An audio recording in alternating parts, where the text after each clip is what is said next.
agradeço a presença de vocês aqui, agradeço o convite. É uma alegria a gente poder estar aqui em um mundo em que se constrói muros. Quando a gente é convidado a construir pontes, a gente não pode perder a oportunidade. Verdade. E hoje eu vim contar para vocês a história do Buda Shakyamuni.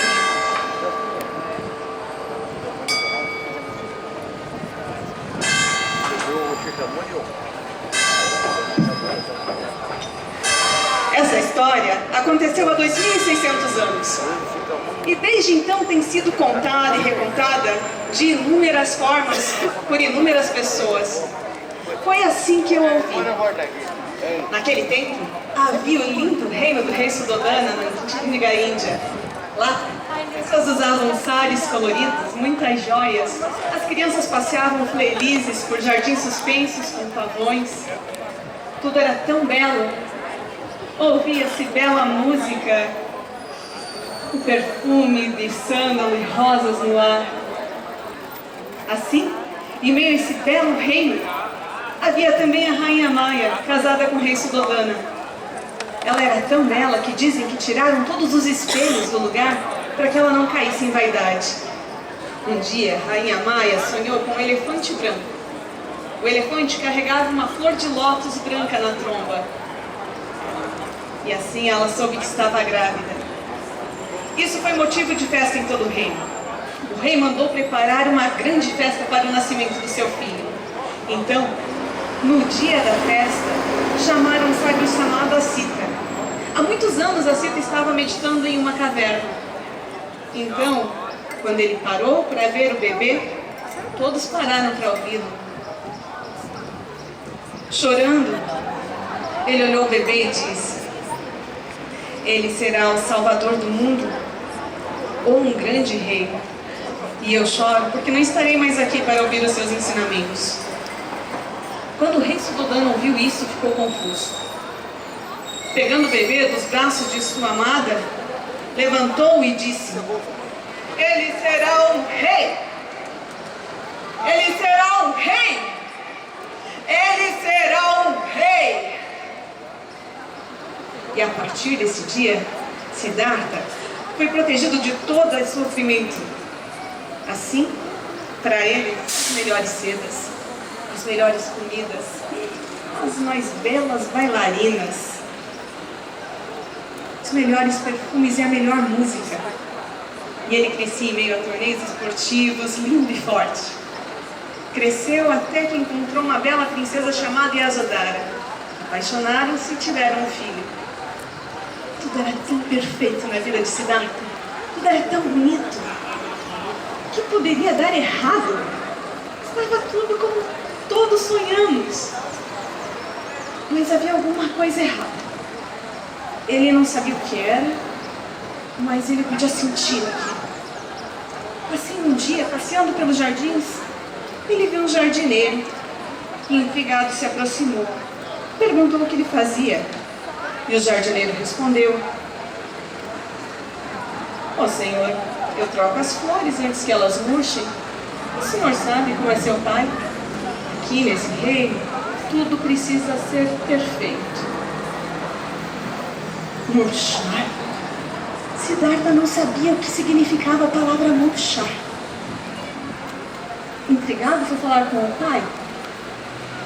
Pai, eu estou com 29 anos e ainda não conheço todo o nosso reino.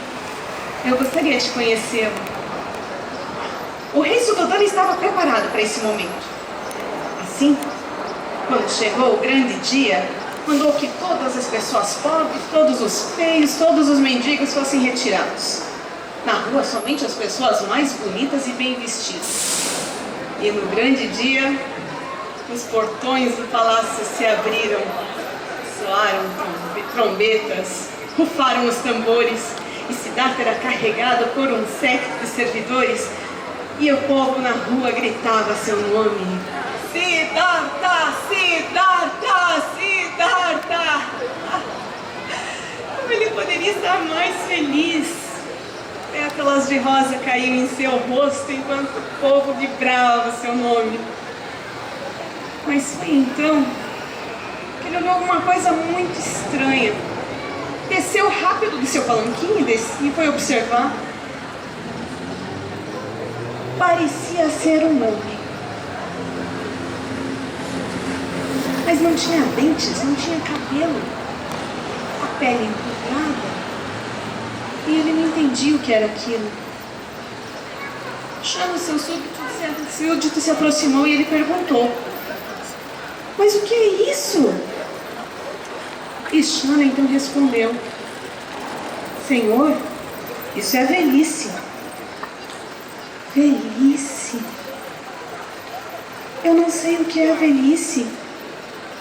Eu vou passar por isso? Sim, Senhor, todos passaremos. Inconformado, ele seguia, até ver outra cena que ele não compreendia. Era uma mulher que estava deitada e ela chorava muito, não conseguia ficar em pé. Xana, o que é isso? Isso, Senhor, é a doença. E todos nós também passaremos por isso. Ele seguia até olhar adiante e não compreender outra cena. Era um homem estático. Pessoas choravam ao seu redor. Ele não respirava. Mas e isso, Xana? O que é isso? Isso, Senhor, é a morte. E todos passaremos pela morte também. O Senhor, seu pai, eu, o seu filho, todos um dia morreremos. Siddhartha, inconformado, voltou correndo para o palácio, mas não sem antes observar ao longe um monge, roupa simples, um olhar sereno, e compreender que aquele homem havia encontrado alguma solução para aquele sofrimento.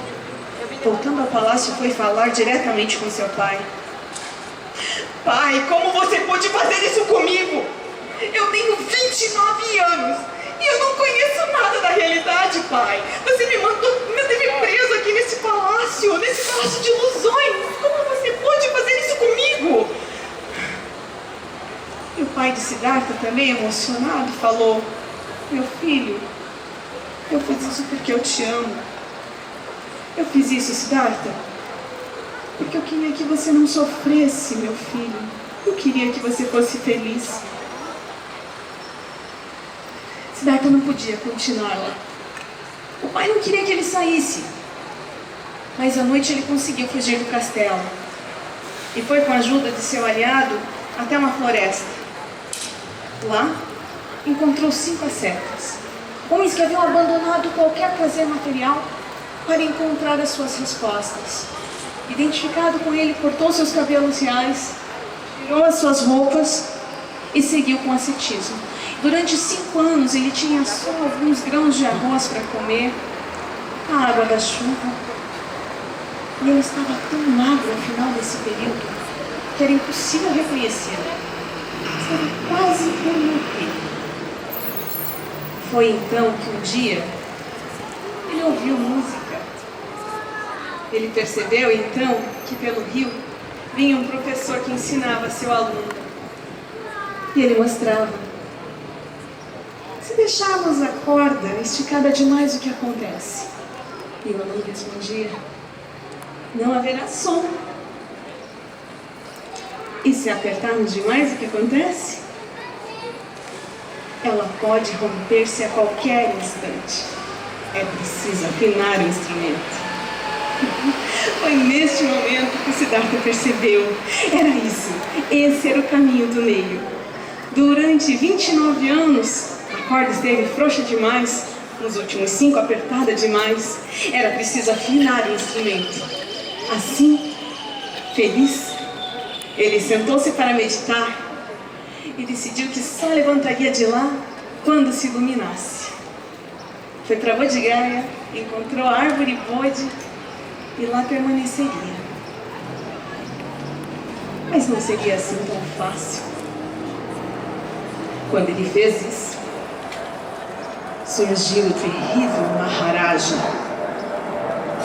o senhor de todas as ilusões. Percebendo então que seu reino estava correndo perigo, ele foi lá atrapalhar Siddhartha. e mandou para isso as suas 5 filhas, que foram se apresentando. A arrogância, a preguiça, o medo.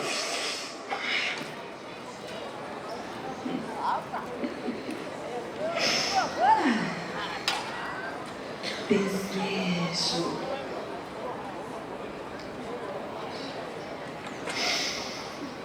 Avareza. Mas Siddhartha via além das formas. E isso deixou Maharaja ainda mais irado. Maharaja então mandou bolas de fogo, raios, trovões, flechas corriam nos céus em direção a Siddhartha, que, protegido pela profunda meditação, via flores, borboletas, arco-íris. E nesse momento, foi como se a terra parasse de respirar. Um profundo silêncio tomou conta do lugar. A lua cheia despontava no horizonte, iluminando toda a cena. Ainda em meditação, Siddhartha agora observava sua própria imagem. E foi então que a imagem de Siddhartha começou a falar com ele.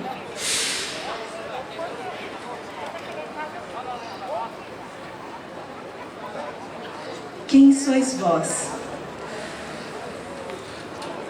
Quem sois vós?